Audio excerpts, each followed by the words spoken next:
Thanks everyone for coming early this morning to listen to me talk about caches and data path optimizations. It's always nice to get a bunch of cache lovers together and geek out a little bit, and we're definitely going to try to do that. So my name is Irfan Ahmad.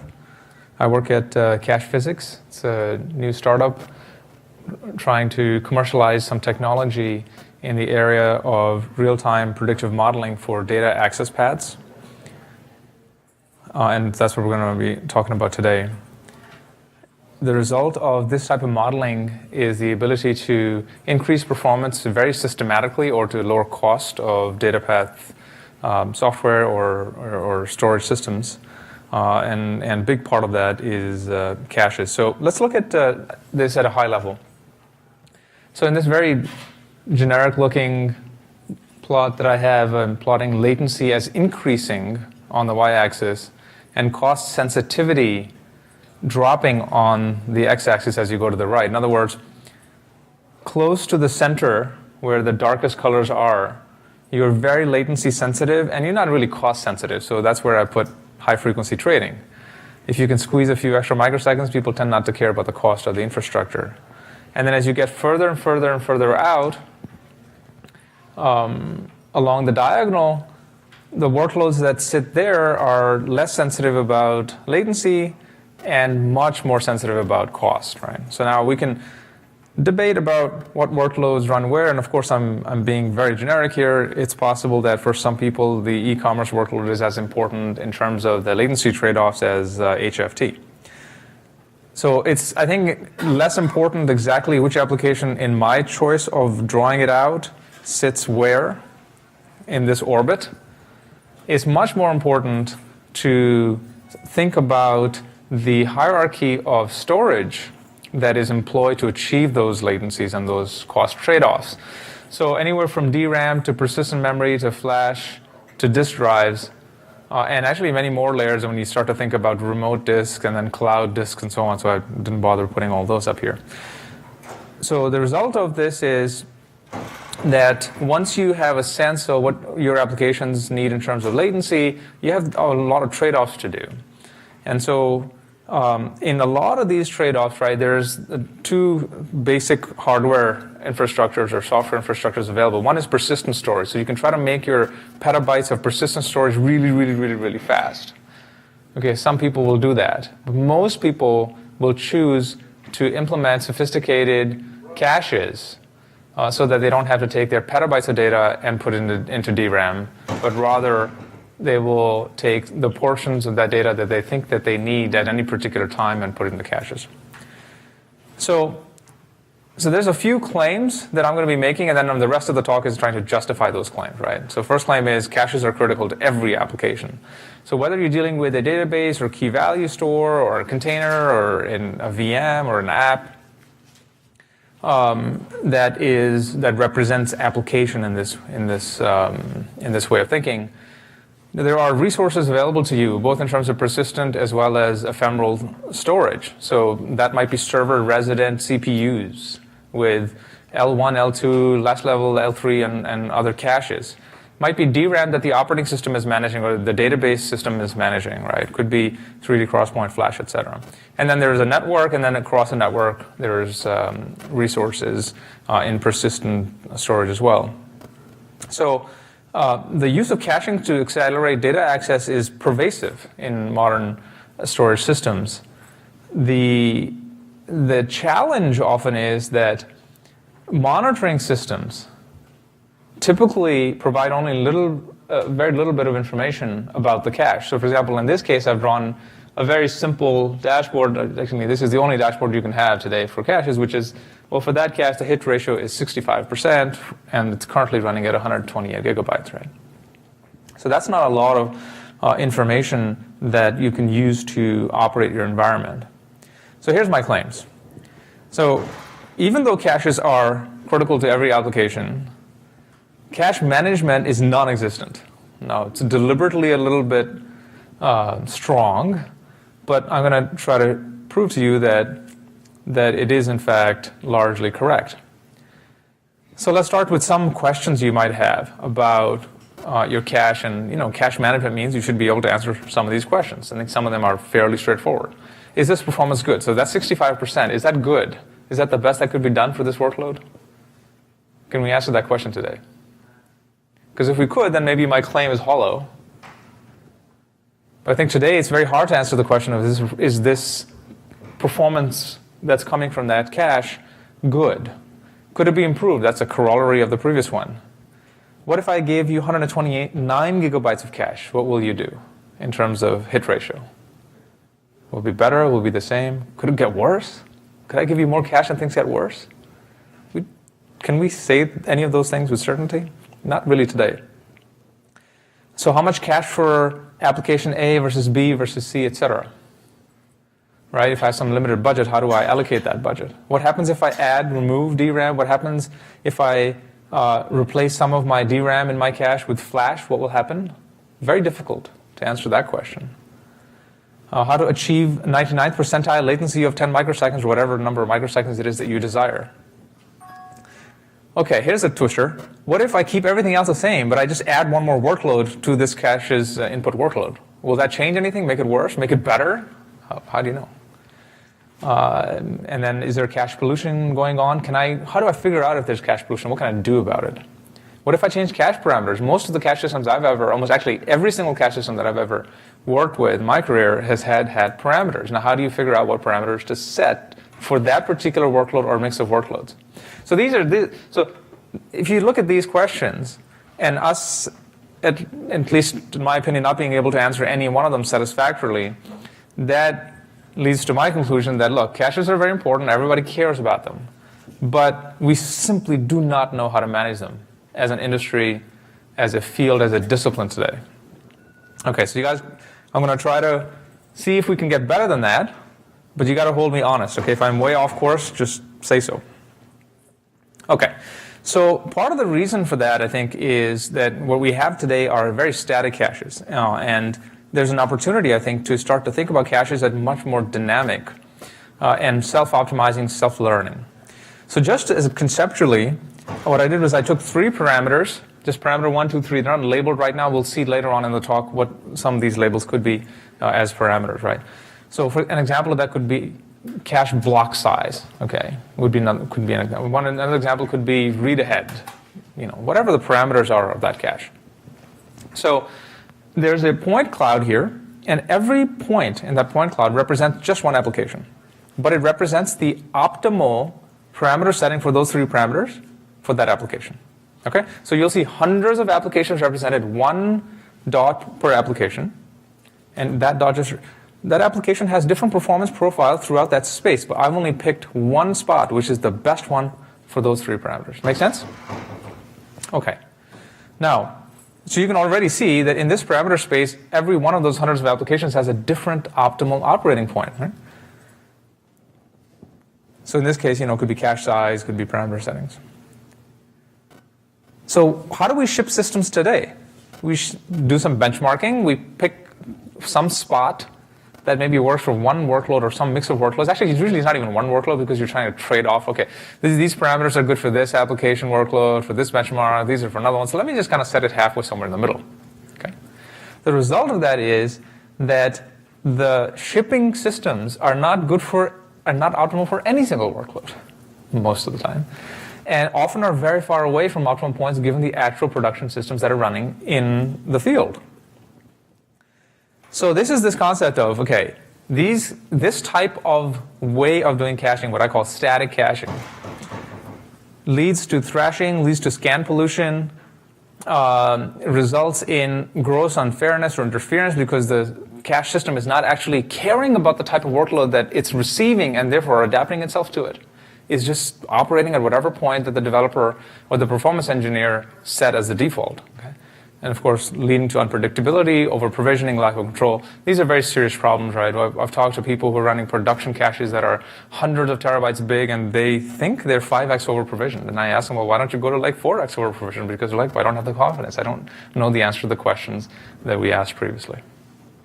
Okay, so if we want to get better than this, we want to go from static caches to maybe self-optimizing caches to caches that can adapt themselves to those workloads and can self-manage or at least provide good management hooks for the operators, what we need to do is we need to shift a little bit our thinking, and I claim that to do that, we have to try to do some modeling of the cache with the workload, and to try to do so in real time, not every night or something like that, try to do real time. So on the left-hand side, you'll see the same little dashboard which caches provide today, basically one number, which is the hit ratio. And what I did on the right-hand side is I actually plotted that as that blue dot.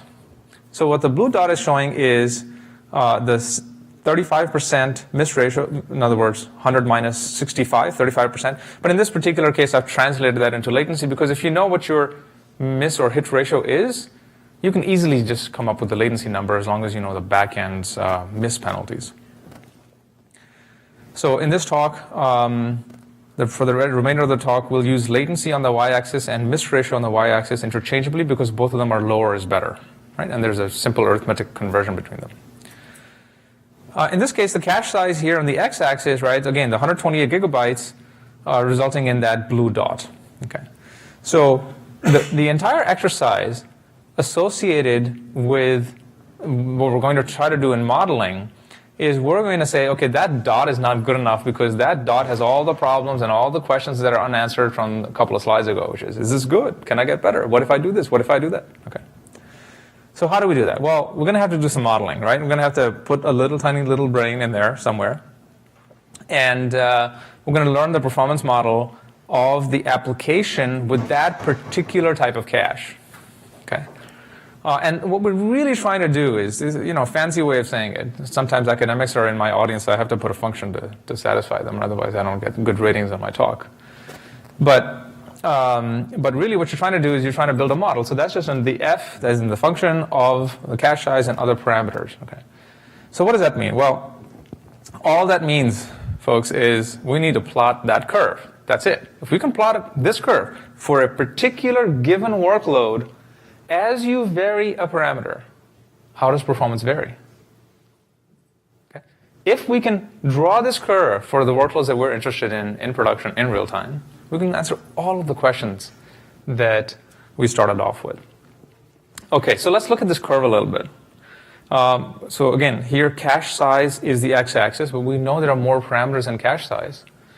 But then it gets hard to visualize in multiple dimensions. So I've tried to just, as much as possible, trying to just keep one variable just to illustrate it. But in production in real time, we would be modeling more than one parameter.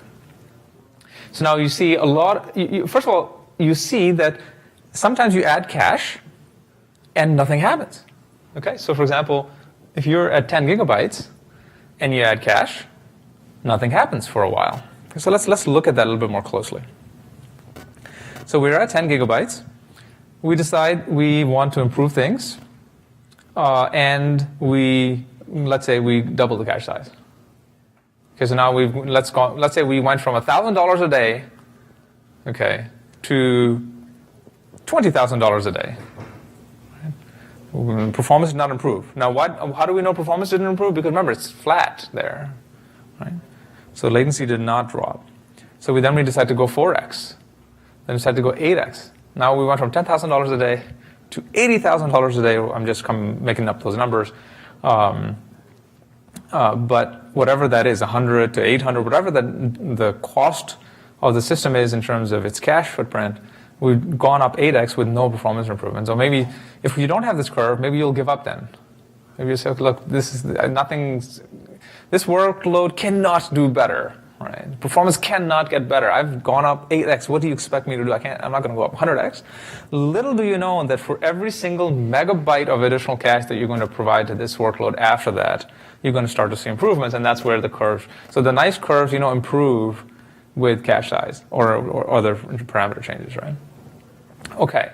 So this is nice because we actually had a curve and we could just argue about it. But remember, those curves don't exist in systems today. And so you are just feeling it out and trying different parameters, which is actually dangerous in production because you can actually create negative effects as well.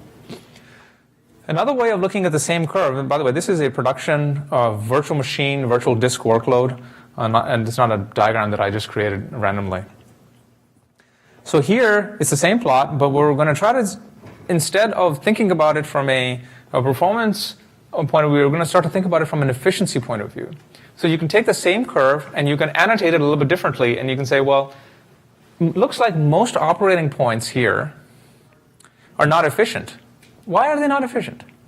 Well, because you could have gotten away with a smaller cache for the same performance.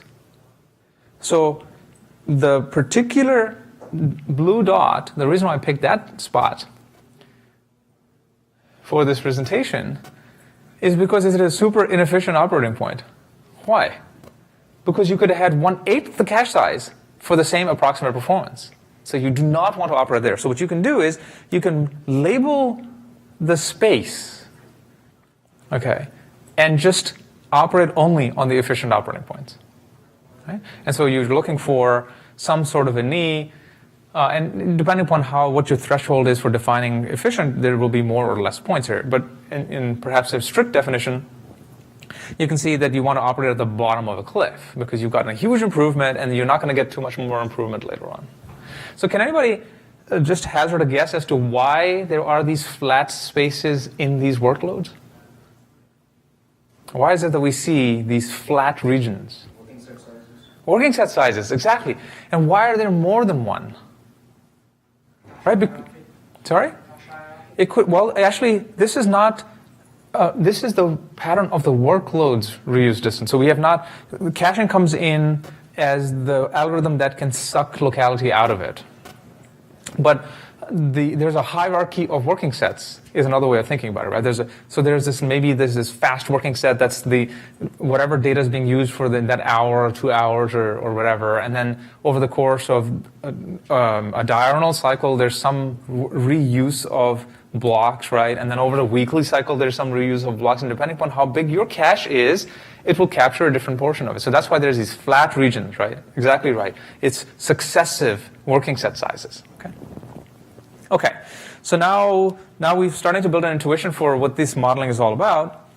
Now let's see how we can go to that concept of self-optimizing, self-learning, and self-adapting. Okay, so I just went from one curve into 5 curves. In this particular case, this is a single workload. It's the same actual workload. Remember I said that I'm going to try to keep it to the same axis on the plot rather than going 5-dimensional on us. But what's happened here is that it's the same exact workload in all of those 5 plots. So why are the plots looking different? Why aren't they all the same? Well, the only thing to change, not the cache algorithm, not the workload. What changed is the cache's implementation parameters, in this case, the cache block size. Okay, so now imagine this. You're running a production. You've got some workload that really likes 2 kilobyte blocks. It tries to get data like a DB2 or something like that, right? It tries to get data in 2K chunks. And you're operating the cache at 64 kilobyte block size. So there's going to be some inefficiency there, right? So what we're doing here is we're just saying, okay, vary the cache block size, and those are what each of those curves are, and we're going to see what the resulting performance is. The remarkable thing here, which actually completely took me by surprise when I first discovered this, is that depending upon how much cache you're giving, different block sizes are more efficient or less efficient. Okay? Remarkable. I mean, it's shocking. So that's what those arrows are. So there's points where the difference between 2 different cache block sizes flips over depending upon how much resources you're providing. So if you have this sort of a thing, if this is what real world looks like, right, we have a pretty hard problem, but if you know all of these curves, the problem gets pretty easy. And how? So what you do is you just say, okay, I'm going to trace the lowest profile, okay? And that's going to be my operating surface. So if for one reason or another I need to allocate more resources for this workload, okay, beyond this horizon here, I'm going to switch from that block size to this one. And if I need to allocate more beyond this horizon, I'm going to change the block size, and so on and so on and so on. So if you know the models for the different settings of your cache implementation, you can online just pick the right one. Okay, so that's what we're trying to say here.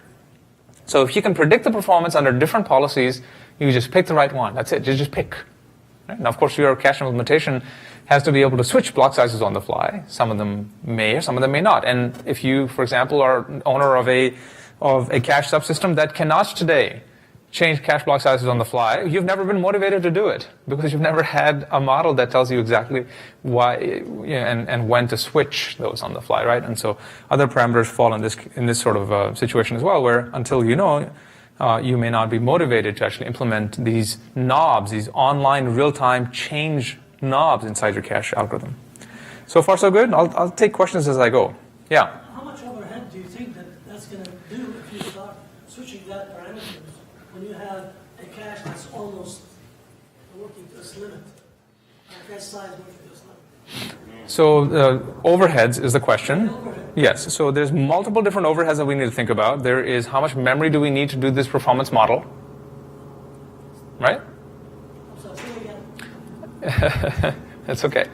So to understand overheads, there's different types of overheads we need to understand. One of them is how much memory do we need to do the model, and will that eat away memory that we could be using to do caching itself? So that's one question. Another question is to do these models. Oftentimes when you think modeling, you think, oh my God, I'm going to burn a lot of CPU. I'm going to add latency just to do the model, and so therefore is it worth doing, right? And I think let me try to address these and see if there's other types of overheads you can think of. So in terms of memory overhead, each one of these curves costs about half a megabyte to a megabyte in memory. So let's say you wanted to do parallel simulation of a dozen different combinations of parameters, right? So in that case, you'd be 6 megabyte to 12 megabyte depending upon situation. Does that make sense? And then in terms of CPU overhead, each one of these curves that you're trying to do will cost you about 40 nanoseconds per I/O. On average, amortized. Okay, so you definitely don't want to do thousands of these, but you can easily do a dozen of these and still fit it under your budget. And the nice thing about the CPU impact, which is, like I said, about 40 nanoseconds per curve, per I/O, is that it's not in the critical path. You just need to preserve the identity of the block that was going through the data path. You just put it in a circular buffer and drain it off. So it doesn't have to add to the latency of the real path. Does that address your question? Okay. Yes. So does this assume an LIU replacement policy? So the remarkable thing is that when we first started out this research, we only figured out how to do this efficiently for LRU. In the last few months, we figured out how to do it for arbitrary cache policies. So we can now do it actually remarkably for OPT. So I'm going to show you some results for OPT. And OPT is the unachievable best case cache algorithm, right? So if you had an oracle for your cache replacement policy that could spend as much energy as it could under the constraints of on-demand replacement, that it provides the frontier for what the best caching policy in the world can do, right? Nobody can actually achieve it in practice. It's too expensive. And we can actually simulate that also in real time using the same overhead. So now we've gotten to a stage where you throw your implementation. It doesn't have to be standard LRU. It could be LRU-K. It could be LRU with read ahead. Or it could be ARC. It could be LIRS. It could be 2Q. It could be, whatever complexity it is. And now we can just wrap around it and actually do the modeling. And so that's a huge, huge breakthrough in the first time at SDC that we're talking about that. Okay, so let's make some progress. But I'm happy to take questions as we go. There's a lot of complex stuff here. So this is, now we just get to see more of these, right? So we looked at a couple of different ones, and we've gotten some familiarity with what these models look like, and they're not that complicated when you simplify them down into a curve, right? And so hopefully they're less scary than in the abstract when you read for this conference. So here's a bunch of different workloads. Some of these are from the Cloud Physics trace set, again, virtual disks, from production, customer workloads. Some of these are OLTP, database, web workloads, and et cetera. There's also a couple of, actually 3 in this case, Microsoft research traces here as well, and that's just for completeness to say, over 120 workloads that we've looked at so far in our publications that we've been allowed to release in our academic papers and white papers. And so that's all available in public because we have permission from those customers to use it. So the accuracy is there. So here, okay, so let's look at some of these curves. Let's look at T05 first. In this case, what we see is the blue is that opt that I was mentioning, this blue, right? No real cache algorithm can ever get there.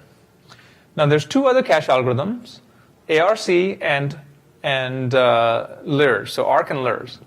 And so in this particular T05 case, they kind of compete with each other. As you can see, look, again, lower is better, and as you go across the x-axis here, we're increasing the cache size. In this case, for this workload, only small caches were needed to be able to get to almost less than 5% miss rate. Okay. So only from 20 gigs. But you can see that they're competing with each other, right? So these two algorithms in that workload are not really that far from each other. Again, how do you tell that in production today? You don't. You have to have these models. Okay. But if we look at T19, they kind of fight with each other for up until about 200 gigabytes. But if you're willing to go more than 200 gigabytes, there's a massive performance difference between those two algorithms. And in this case, remember, lower is better, so LIRS wins. Right? So actually, one of the things we found is that as a side effect of our work is that LIRS actually is better than most people thought it was in real production environments. And it's very competitive to ARC. So just as a side note. And so here's another one where LIRS hugs OPT very, very closely. Gets really lucky in that workload, and all the way out to about 600 gigabytes of working set, LIRS is hugging OPT pretty closely, whereas ARC has this degenerate pattern where it is not able to benefit from that workload all the way till about 600 gigabytes. So in this case, you're seeing OPT, ARC, LIRS, online modeling, real-time modeling of them for the cache size case, right? So hopefully now we get more practice with what these models actually look like in practice. Okay, so now let's try to use these for cool things. So remember I mentioned in the cache policy tuning example how you can just hug the lower profile, the lower envelope. Well, this is what we did, again, for a couple of these workloads in our more detailed paper. We've done it for all of our workloads. And so what you see here is you see a top and lower profile. So the minimum performance, in other words, the best performance that we saw using static workloads. So we ran a whole bunch, like dozens of different parameters for LIRS. Okay, there are dozens of different settings, but static settings for LIRS, and we picked the lowest profile and the highest profile. And then we said, hey, go and automatically find those while you're running in real time. Okay, so the red curve here is, again, trying to find the best, trying to find online without knowing these curves ahead of time. Okay, so there's no faking here. It's all real.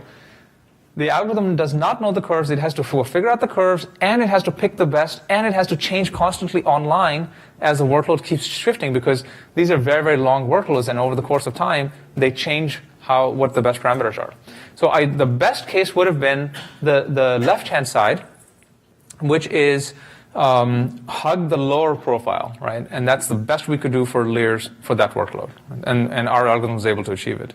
The worst we did across hundreds of our traces is the one on the right, okay, because there was some things about the workload, some workload shifts that our real-time adaptation algorithm was not able to take into account. So you'll see here that we're able to hug the lowest profile for a while, and then we just kind of get away from it, okay, and just we couldn't figure out how to make the real-time algorithm better than that, right? With all the constraints of there's often very fake signals inside workloads, shifts happen. But even then, right, we are well below the middle for most of that in terms of the static to best static to worst static distance. Does that make sense? So this is the opportunity, right? Now, again, if we were shipping this in a production system, we would have picked some line that was either the higher profile or the lower envelope or some other single curve in between, right? But what the system's able to do once it can do this modeling and do it real time is to just pick the best possible as you go. Yes? So when you are changing those parameters online, yes. do you see any I stall? Any of the I stalls? When it's coming from a host to the cache and out of the cache? When you change those parameters? So the parameter the most sensitive parameter for LIRS is something called the stack distance. So there's a metadata stack, okay, deep inside the bowels of LIRS, and that's the most sensitive parameter to LIRS, and that's the one we were working on. So as you change that, what happens is that if you have a long stack, right, you're just going to prune that stack. And just by pruning that stack, you can get better performance. Okay, that's an example. But workload shifts again and actually needs a longer stack. So you add a bunch of entries to make the stack longer, and performance improves, right? So as you can see, it's not like a cache flush where you just dump all the it's not like that, right? It's just, hey, inside the algorithm, something needs to change because this workload is now operating in a way the cache is getting confused sitting in that parameter, right? Does that make sense? Okay. So this is the first kind of real-world use case we've seen for adapting an algorithm, in this case LIRS. And then there's another well-known algorithm called 2Q. We have results for this in our more detailed analysis for ARC, which is popular, as well as for LRU. But here, for 2Q, the same sort of thing, right? There is a top profile, which is, could be a setting that somebody ships with, but it's static, and then the lower profile, which is also static. Okay. So the best and worst for these workloads for that algorithm. And then the real-time algorithm kind of tries to find its way without any of the additional information, without knowledge of these curves ahead of time. Real time is trying to find it. And as you can see, it's always in the middle, and most of the time it's able to achieve very close to optimality, even with no prior knowledge. Okay, so now we've seen a couple examples of adaptation of policies or parameters of cache algorithms. Now let's look at a totally new class of acceleration. Now, a lot of times in our industry we say performance acceleration, and usually we're talking about either a new piece of hardware or introducing a cache, and we say, okay, well, if you introduce a cache, you're doing acceleration. But what I'm going to talk to you about is not just about introducing a cache. We're saying there's already a cache, and the cache is handicapped. It's sitting where it's doing the best that it can do. So it's already doing acceleration, right? And so I couldn't come up with a name to identify this acceleration of the acceleration. So like, what's the acceleration squared, right? So, but I just said, okay, new class of acceleration. But this is really, really interesting and exciting. So again, we see here a curve, and you can see those same pattern of flat regions in this curve, right? That's those working sets, and that's those, marginal return is really horrible in those areas, right? And so remember, this is a particular cache algorithm, and it's trying to cache as best as it can. But when you look at that, and those flat regions, aren't you motivated to say, hey, what if we could just somehow just cut across these, because these are horrible. They don't work well, these flat regions, and they're very inefficient operating points. Well, could we just somehow come up with a way to just cut across all this nastiness and just go straight to the next cliff and then straight to the next cliff, right? So this has been really, really interesting. And really what this is saying is, can I tweak the curve? Can I change the rules somehow? What can I do? Is there something simple that I can do that post my acceleration, I can get another boost of acceleration? Okay, so it turns out that we can steer the curve. Turns out that you can interpolate that convex hull, and you can take your cache algorithm and tweak it a little bit, and all of a sudden you end up operating on the convex hull, which in this case is basically the diagonal.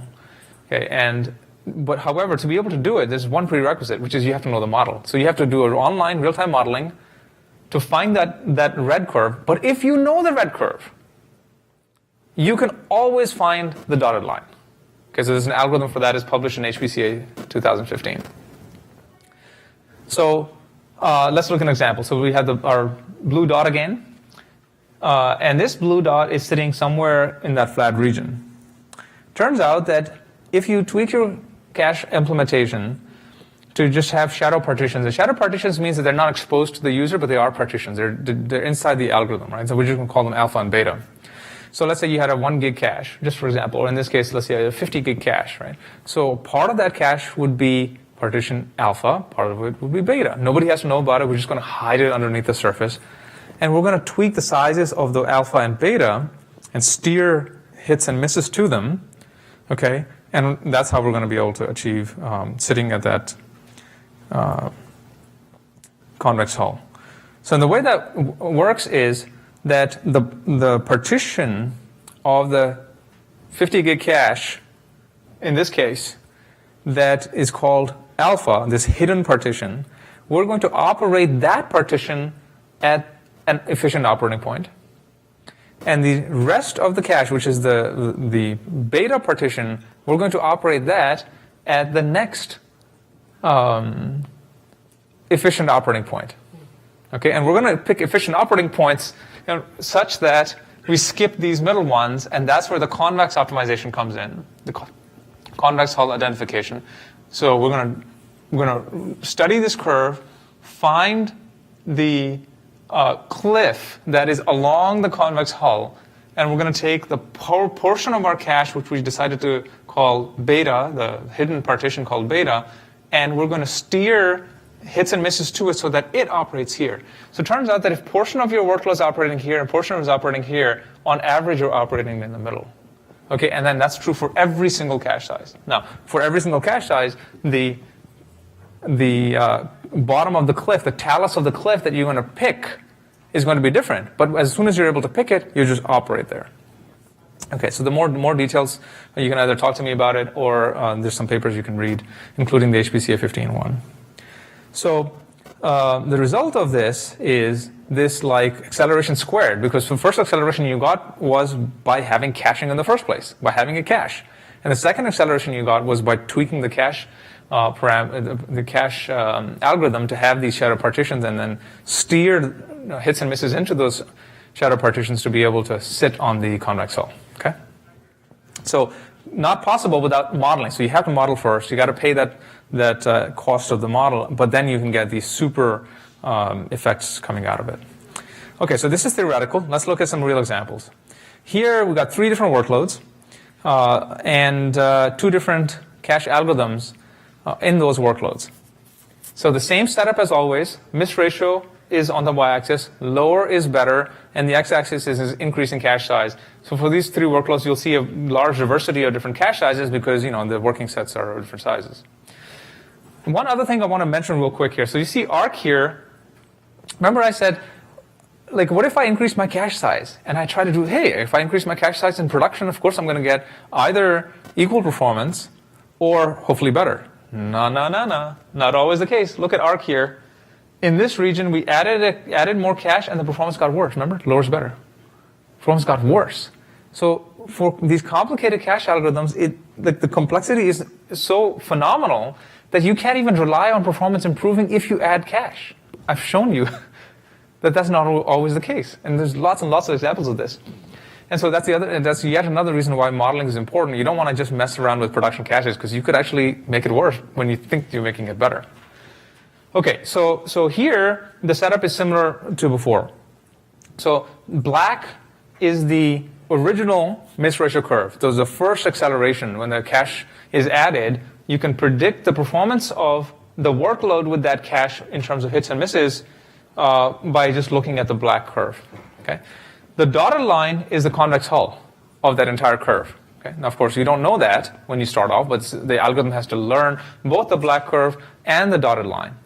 If it can learn, it can actually operate in the red zone. Now, we think that over time, when we get better at figuring out how to do online modeling, we can get these red curves to be closer and closer to the convex hull. But again, any improvement against the black today is a net win just by a slightly better algorithm, right? And by online modeling. So it's a huge, huge win. So you'll see all the way on the left, that was an example, I think one of our best examples of hugging the convex hull. And then the other workloads have varying levels of error against the hull. No knowledge, real-time modeling, right? And you see there are a couple cases where we haven't figured out quite how to bridge the gap, and there's some cases where we are just a tiny little bit worse. We have some ideas on how to improve that in the future. Okay. So in this particular case, on the leftmost is a 69% of the potential gain that the algorithm was able to achieve in a 48% and 30%. Make sense? Okay. So next we said, okay, once you have a model, what else can you do with it? And it turns out, like, we haven't run out. I think we still haven't run out of cool things that you can do once you have these models. So one of the things I've been looking for most of my career is the ability to have a storage system provide latency guarantees. Like, why can't this XYZ vendor storage system Just give me a knob that says, hey, I just want 7 milliseconds, man. If you give me 6, great. Don't give me 8. Okay, why can't I have that, right? And being on the vendor side, I was always looking for it, right? I think we finally cracked how to do it. And here's how. So on the y-axis is 95th percentile latency. Remember, it is just an arithmetic conversion between miss ratios and latency. So lower is better over there as well. But in this case, it's not just any latency, it's 95th percentile latency. And then we can cache size on the x-axis. So let's say that a customer comes to us and says, look, I want a 7 millisecond latency target. Okay, well, today we can't really give it to them. But if you had a system like this that was doing online modeling, you could. And how would you do it? You just go over to the 7 millisecond line, okay, and you'd walk across till you found the intersection, and then you'd say, oh, I need 16.5 gigabytes. Yeah, if you want to be safe, because workloads do shift and change over the course of a day or a week, and give maybe 18 gigabytes. And as long as I do that, and this workload goes through the patterns that it has gone through in the past, and there's some stationarity in those patterns, I'm guaranteed to get 7 milliseconds. I mean, it's just like a walking across a curve, and you've got latency guarantees. Now, of course, the model has to be accurate, right? So you have to have a good way of determining the model. You have to be doing it on a time scale where the workload varies enough that your past is predictive of the future. Thoughts, questions on this? Yes? Yeah, the conversion from hit rate ratio to latency is not so simple. Okay, so... And especially in a hierarchy of caches, right, you can degrade the hit rate of the lower cache, which would improve the hit rate of the caches higher. So let me repeat the question, or the comment. The comment is that, Irfan, you've constantly been saying it's a simple arithmetic conversion between miss ratios and the average or the 95th percent latency, and it's actually more complicated than you keep saying it is. And I think you're right. So here's, at the first level, it is arithmetic. So let's just do the arithmetic, right? So I'm going to put miss ratio and hit ratio, and they're just one minus the other, right? So for the miss ratio, I'm going to multiply that by the back end or the remainder of my cache hierarchy's miss penalty. So let's say it's 1 millisecond median, 3 millisecond 75th percentile, and 9 millisecond 99th percentile. So let's get the full distribution. Okay? So for each of those distribution points, I'm going to take my miss ratio, and I'm going to multiply that by the latency. And I'm going to add the hit ratio times the hit penalty, or hit cost in, say, 100 microseconds. But that's so small, I'm going to just make it 0 just to make it easy for now. Okay. So therefore, to the first approximation, what I put on the y-axis here as latency is nothing but miss ratio that my model predicts times whichever percentile of latency that I've measured for the remainder of my backend. So that's very arithmetic. But you haven't measured it at the hit ratio of the workload that you presented. So now, your model. Right. So the next comment was, okay, you're right. Let's say that your arithmetic is correct, and you're able to actually determine it statically for this current configuration. But how do you predict it after having changed the top-level cache, let's say, for the sake of argument, right? But the nice thing is, all of our caches should have these models. So when we go and tweak the top-level cache, let's say make it smaller, right? We know the operating point of the next cache because now we've made that a little different. We moved it to the left, and the one down from it to the left, and so on, right? So as long as we can, so we should theoretically be able to simply predict all the way through that network of caches as long as each one of them is doing these models, okay, and then know for each of them what the resulting is going to be. But your model is derived from looking at the workload that presented at the operating point. Yes. The model. No. So again, the beauty of these models is that it's irrelevant of the operating point, right? The model, remember the blue dot that was here? We predict less than and greater than in the same pass. Yeah. Yes. For that level of cache. For that level, right? Sure. So and you're doing that, observing the workload that's coming into that level. Yes. Right? Yes. My point is the workload coming into the next level cache is now different. Right? It's not, but we know exactly how it's going to be different is the point, right? So you can. Well, but you haven't measured the curve for that, right? So there's two cases. The one case is inclusive caches, and the one case where it's exclusive caches. For exclusive caches, it's trivial. Okay, the reason why it's trivial is that entire curve actually applies to every level of the cache. So in as much as you have an exclusive cache in your system, it is trivial. For inclusive caches, you have to do a little bit more modeling, and I confess. And we can talk offline about why it's different for inclusive versus exclusive. Okay? So if I was to design a system around the capability of doing this sort of thing, I would make an exclusive cache, because now we can actually make an exclusive cache for the first time. We've never been able to argue about the utility of an inclusive versus exclusive cache in the past. Once you have a model, you can actually argue about it. And I think once people start to incorporate this sort of thinking in their early stage design for the next generation caches, now I think all of a sudden we have a reason why we should be thinking harder about exclusive than we have in the past. Okay? Okay, so the one quick thing I wanted to mention here is multi-tier sizing. This is very close to where you were going, which is in the case of exclusive systems, this is actually, it's this trivial, where you just run a very simple optimization linear program on top of this, which determines, given my SLA and given the costs of each tier, I can draw this curve and actually decide how much DRAM I'm going to occupy, how much tier 1's read across point persistent memory I'm going to occupy, and local flash, remote flash, network misses, cloud storage, whatever it is. And number of tiers no longer matters, because at least for the cases of exclusive, you can just simply read it off. Now the dollar signs are not in front of it, but you can weight each of those regions by a dollar sign and then just run a linear program that gives you your SLA at the lowest cost possible.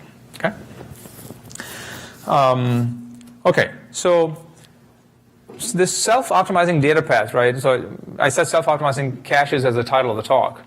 But really, it's about more than just the cache, right? It's about thinking about the application all the way down to the persistent storage, modeling it, and then chopping it up into the right set of tiers. And usually, it's just going to be one tier in the middle. But the point is that the system should be more than just one cache at a time. We now have the opportunity to go and think about an end-to-end data path and provide end-to-end data path guarantees. So the first thing we can do with it is monitoring, right? Just be able to have a dashboard that says, hey, what happens if I go higher or lower or change my cache parameters, right? And then we should be able to predict what the changes of those cache parameters should be, such that we can even make it dynamic and self-adapting, right? And we saw some examples of that with significant performance wins by hugging the lower profile. Well, we should then be able to insert into this model after picking the lower profile. So you'll see the my curve in this case is nice and smooth.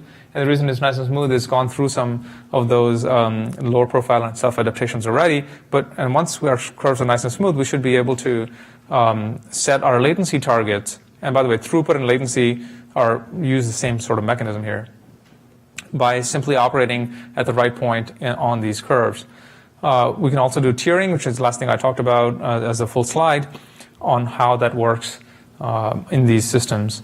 We also talk about latency reduction, which is this trash remediation algorithm, which uses shadow partitions to steer misses and hits to these shadow partitions, and is able to actually steer the actual curve for the first time, which is really quite acceleration squared sort of phenomenon. There's another thing I didn't talk about, which is multi-tenant isolation. If you have multiple tenants hitting your storage array and you have a limited amount of cache, how do you make sure that they get what they deserve? Or if you have a last level cache inside a processor and you have some ability to control tenants, well, how much should each tenant get such that your utility function, which might be overall throughput or it might be isolation for a tenant, can be satisfied? As soon as you have multiple tenants, right, if you don't have models, it's just crapshoot after that. You just don't know. And that's another thing, very, very critical and important. I just didn't have time to talk about today. So the results of all of this work is now we can safely and efficiently quantify the impact of changes. And we're often seeing 50 to 150% efficiency improvement in terms of cost of running infrastructures, the cache infrastructure. You can do some of these trade-offs, maybe pay a little bit higher cost, but instead of aiming for just lower cost, you can set the system to adapt its parameters to always hit a certain latency SLA. And then, of course, higher consolidation ratios and looking forward and being able to accurately predict and do capacity planning. So that's the quick summary, which is if you can model, you can do all these things plus more, and there's some really serious performance benefits to be had. So I have maybe two minutes, I think, 3 minutes for any remaining questions, and I'll be around the rest of the conference as well. Yes? I'm a little bit perplexed why we're talking about milliseconds as opposed to microseconds when we have network storage now operating at 10 microseconds. Just out of interest, what's the sort of scenario for your workloads? Is some heavyweight stacks or languages, Java, or what's going on? So there's no reason why it's just, all of the latency numbers are using arithmetic associated with some assumptions of the back-end model, right? So I happen to pick models where the working set, if it doesn't fit in DRAM, is going to disk, spinning disk, and that's why you see those high latency numbers, and the left end of the curve. But then you'll see you're oftentimes below 1 milliseconds on the right end. Right? Still, 1 millisecond is quite a long time. Yeah, but For DRAM. but again, the modeling is not in latency, right? The modeling is done in terms of misses and hits, and you just impose a model on. You impose a back end latency model on top of it to get the results. Yeah, so I wouldn't worry too much about Yeah, I was just micro. interested what your back-end latency model was again. In this case, it was disk all the way, and so if much of the workload was going into disk, you'd get those penalties. But there's a lot of disk in the world that's not going away. So there's nothing about this modeling that, like I said, it applies to last level caches inside a processor. And I mean, Cache Physics, my company, we're looking to do deals all the way up and down the stack. Okay, so looks like we're going to get kicked out, but I'm going to see if I can push my luck and take one question back there. Yes. So once you predict your model, Yes. and you provision your resources, so how accurate is it across different workloads and across different periods in time? So we've seen accuracy. So we've seen error almost all the time less than 1%. In the model itself, yeah. And then again, the controller on the model, on top of the model, should not hug down to megabytes, right? Try to operate at tens or hundreds of megabytes in terms of accuracy, so you have some leeway. Yeah. Okay. So thank you very much. I'll be here for the rest of the conference. I appreciate your time and would love to talk about how we may be able to partner and bring this sort of technology into your storage system. Thank you so much.